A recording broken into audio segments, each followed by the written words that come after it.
Hi friends, எல்லோரும் எப்படி இருக்கீங்க? நாங்கள் ரொம்ப நல்லாயிருக்கோம். காலையில் வேலையெல்லாம் முடிச்சுட்டு மத்தியானத்துக்கு மீன் குழம்புக்கு தான் ரெடி பண்ணிகிட்ருக்கேன்.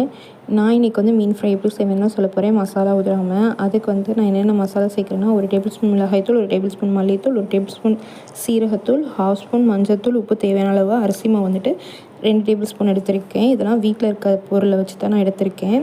இதை கொஞ்சம் கொஞ்சமாக தண்ணி ஊற்றி கொஞ்சம் கொஞ்சமாக கெட்டியாக வந்துட்டு பிசைஞ்சு நம்ம மீனில் எப்பயும் போல் நார்மலாக தடவுற மாதிரி தடவி 1 ஹவருக்கு வந்துட்டு அப்படியே விட்டு காய வச்சு பொரிச்சு எடுத்தோம்னா கொஞ்சம் கூட மசாலா உதிராது. கண்டிப்பாக வந்துட்டு ட்ரை பண்ணி பாருங்கள்.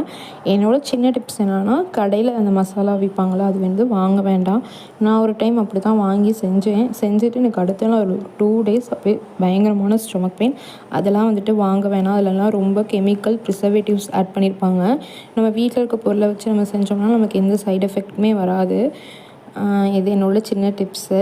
இந்த மாதிரி வந்து செஞ்சு பாருங்கள். நம்ம வீடியோவை நிறைய பேர் பார்க்குறீங்க. ரொம்ப நன்றி.